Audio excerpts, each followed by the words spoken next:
Clark. Their last game, a loss against Phoenix. These were the back-to-back plays she was involved in on the offensive end. Created a lot of conversation over the past week. I will be out Sunday, but I'm feeling a lot better, excited to get back into practice today, and then feeling really, really positive about getting back into one of the games at the back-to-back. Obviously, difficult coming back in a back-to-back. If the NBA is going to review calls, you're saying the WNBA can review calls and act retroactive. Sometimes the most influential voices in sports media step away from the highlights and address the issues that truly matter. During the June 24th, 2026 matchup between the Indiana Fever and Phoenix Mercury, a controversial moment unfolded in the second quarter.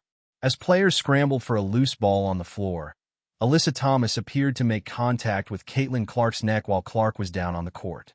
The play had already moved on, yet no foul was called. Later in the third quarter, Clark left the game because of a back injury and did not return. The incident quickly became a major talking point, and Stephen A. Smith weighed in with strong opinions. Before we get into his comments, make sure to like the video and subscribe to the channel if you're enjoying the content. Surprisingly, more than 83% of viewers still haven't subscribed. It only takes a moment and helps the channel tremendously. Have you subscribed yet? If so, thank you for the support. Now let's get back to the story and hear exactly what Stephen A. Smith had to say. Walks like a duck and it quacks like a duck and ain't a damn mongoose. I've said that many, many times over the years. There is a flagrant level of resentment that exists when it comes to Caitlin Clark, and it has existed since she has arrived in the league. She is the cash cow. While Smith made it clear that Caitlin Clark can handle physical play and tough competition, he emphasized an important distinction. Playing hard is one thing, but making contact with a player's throat is something entirely different. In his view, the two situations should never be confused. Smith then pointed to a historical comparison that, according to him, every WNBA executive should already understand and remember. A level of physicality that obviously compromised her availability last season where she missed a few games. There is a palpable resentment towards this girl where you have people who are resenting of her star power and her cachet. And as a result, if they have an opportunity to go at her, they're going to. The saying, "Don't get in the way of the cash cow," has quickly become a major talking point across sports media outlets throughout the United States. Smith continued to expand on his argument, making it clear that his message was far from finished. I believe there's been a failure on the part of some people to appreciate the mantra of a rising tide lifts all boats. Ride this cash cow till the wheels come off. They did it in the NBA with Magic Johnson. They did it ultimately with Michael Jordan. You know, that's how you do this. You find somebody that just galvanizes folks and ingratiates themselves with the public at large in such a way where everywhere they go and whatever they do, everybody wants to watch. Smith expanded his criticism beyond a single play and directed it toward the broader WNBA environment.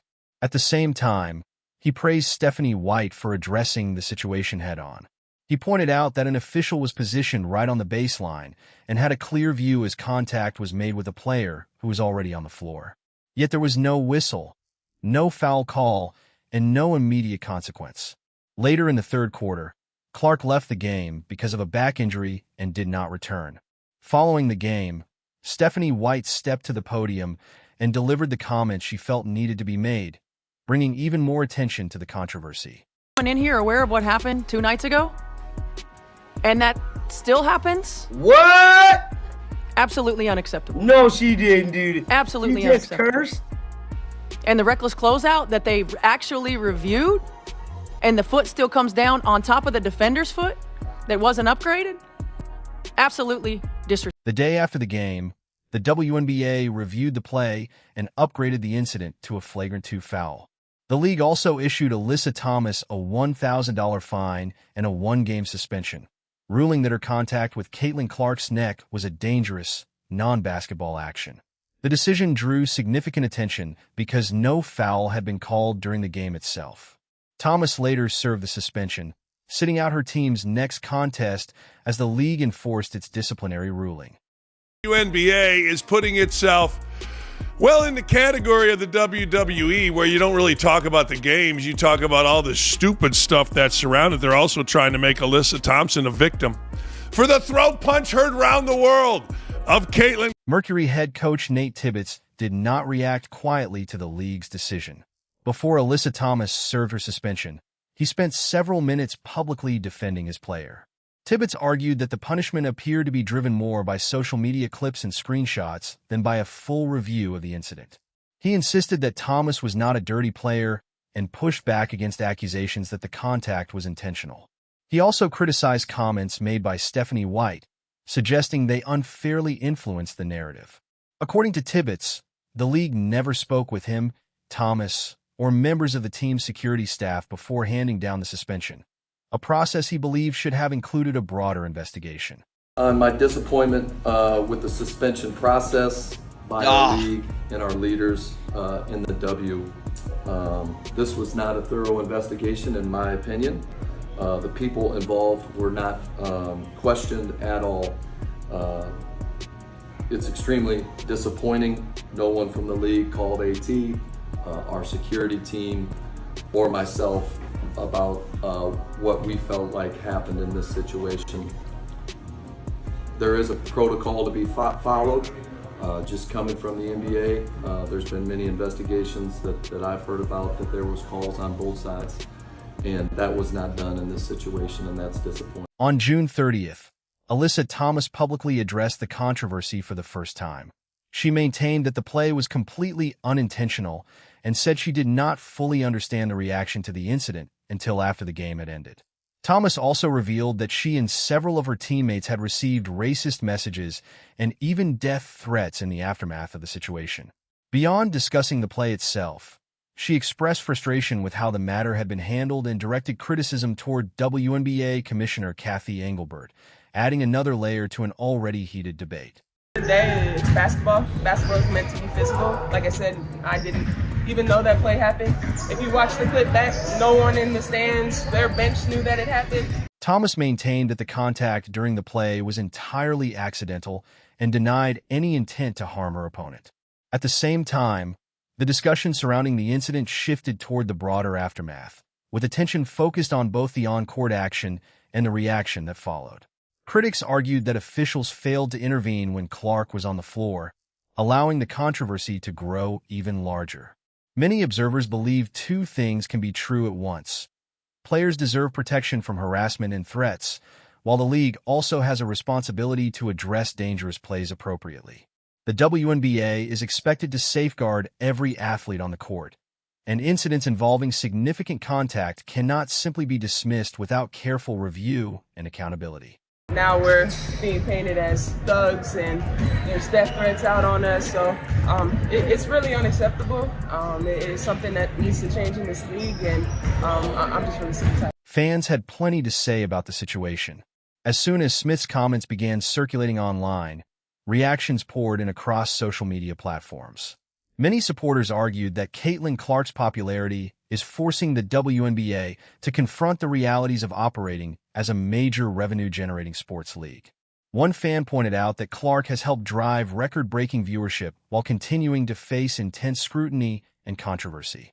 Others noted that her presence alone can energize crowds and fill arenas wherever she plays. Some supporters even argued that the league may never see another opportunity quite like this, describing Clark as a once-in-a-generation star whose impact extends far beyond the basketball court. There's a lot of rhetoric behind her that she really has no control over, and I think that the way she handles that is just amazing. Like, I think when it comes to the game of basketball, like, she's probably top 5 most famous people that are playing right now. Many fans used the moment to criticize the league's officiating, arguing that players' safety must remain a top priority. Some expressed concern that if controversial plays continue to go unchecked, one of the league's biggest stars could eventually suffer a serious injury. Among the reactions was a comment from a viewer who admitted they had rarely watched the WNBA before June 24th. After seeing the incident, the new fan questioned whether this type of physical play was common in games involving Caitlin Clark. For many first-time viewers, the controversy became their introduction to the league, and the sequence quickly sparked even more discussion across social media. The officials completely missed the call. Because this happened to Caitlin Clark, and we're in this mode where every time Caitlin Clark is fouled, anytime anybody breathes on her, it brings out the hottest, the most scorching of takes. So in Boomer Esiason's mind is that Caitlin Clark is straight and white and therefore deserves a little bit more respect. And what he said was racist. It was not just Stephen A. Smith who weighed in on the controversy. Far from it. The discussion quickly spread across the sports world, drawing reactions from several prominent voices. During an appearance on CBS Sports We Need to Talk, WNBA legend Lisa Leslie offered her perspective on the situation and did not hold back. Her comments added even more attention to a debate that was already dominating conversations among fans, analysts, and media personalities throughout the league. Not surprised that the league went back and fined Alyssa Thomas, but I think at the same time, it's tough to think that official would have missed that they didn't have a replay on it. That was tough to me, and I think overall, the league's got to do better. The officials have got to do better, but also players. Players have to clean it. In this particular situation, I thought that the last official should have been able to catch that. I was actually watching this game, and I was like, oh, wow, that was a bit much. So in that moment, I thought that the official missed the call. I'm not surprised that the league went back and fined Alyssa. One of the strongest reactions from within the Indiana Fever organization came from Sophie Cunningham during an episode of her podcast, Show Me Something. Cunningham said she did not see the incident unfold in real time and added that none of her teammates noticed it during the game either.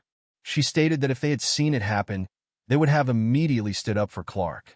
Cunningham also expressed frustration over what she described as a pattern of physical play against Clark that she believes often goes unaddressed by officials. She argued that any similar contact involving another player would likely spark outrage throughout the league. Despite previously facing discipline for criticizing officiating, Cunningham continued to speak openly about the issue.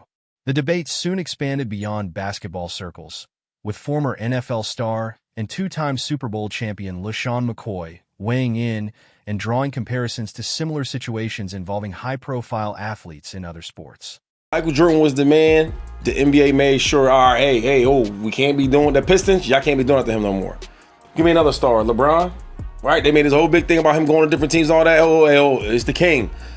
Let's put that shit underneath the rug. So when you got a star player like that, I go even better. Quarterbacks in the NFL, they hurt Tom Brady's knee. From now on, no more. You can't tie the quarterback by their knees. That's dead, bro. If you don't take care of the young GOAT, what the hell is gonna happen to the WNBA? The criticism continued to grow online. In a social media post, John Root argued that it was difficult to understand why a player with such a massive impact on the league continued to face so much controversy and physical attention on the court. He suggested that someone who has helped attract record levels of interest and visibility to the WNBA deserves stronger support and protection. Echoing the views of many fans, Root maintained that Caitlin Clark has earned better treatment and that the league should do more to ensure its biggest stars can thrive while helping the sport continue to grow. Of Caitlin to do is get up one time and then just slap the Many supporters compared Caitlin Clark's impact on women's basketball to the influence that Magic Johnson and Larry Bird had on the NBA during the 1980s.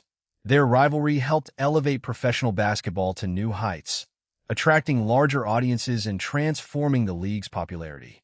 Fans making the comparison argued that Clark has brought a similar level of attention and excitement to women's basketball, helping draw new viewers, increase interest in the sport, and create opportunities for continued growth across the league. Think about it, y'all. We're dealing with imperfect people. And when you look at it, they don't know the value that she's bringing for all of them. She bringing, they flying private planes now. They weren't flying private before she came. They on major networks now. They weren't doing that. See, she remind me of Tiger Woods for golf. Yes. He changed the pace. Supporters pointed out that Clark has consistently filled arenas, delivered some of the highest television ratings the league has seen in recent years, and introduced millions of new fans to women's basketball. They also highlighted the June 24th, 2026 incident, which was widely discussed across sports media after footage showed contact occurring while officials did not immediately intervene. Following a league review, a $1,000 fine and a one-game suspension were issued. The opposing coach later questioned the process behind the discipline, suggesting that public reaction on social media played a role in the decision. Meanwhile, the player involved maintained that the contact was entirely accidental, leaving fans and analysts divided as the debate continued to grow. I do think that there is a thing called pretty privilege. There is a thing called white privilege. There is a thing called tall privilege. And we have to acknowledge that. And so the part of it is about race, because if you think about the Brittany Griners of the world, you know, why did she have to go to play in Russia? They wouldn't pay her. Because they wouldn't pay her. Because they wouldn't pay her. And we have grown-ass men and women out here doing whatever they can to try to make sure that does not happen. That is the weirdest thing in the world, but it is what it is, and I'm glad that Caitlin has a great head on her. Stephen A. Smith stopped short of labeling anyone a dirty player, but he was clear about the larger issue he believed the league needed to confront. His argument centered on the idea that a league should do everything possible to support and protect the athletes who are helping drive its growth and visibility. According to Smith, when a player generates record interest, attracts new audiences, and elevates the sport's profile, that momentum should be embraced and built upon rather than put at risk. Many fans share concerns about what could happen if injuries continue to affect Clark or if the excitement surrounding her rise begins to fade. Smith also argued that the WNBA should evaluate controversial plays and enforce penalties with the same level of consistency and seriousness expected in other major professional leagues. The debate over whether the punishment in this case was sufficient remains ongoing, with supporters and critics continuing to voice their opinions. What do you think? Let us know in the comments below. Don't forget to like the video, subscribe to the channel, and turn on notifications so you never miss an update. Thanks for watching, and we'll see you in the next video.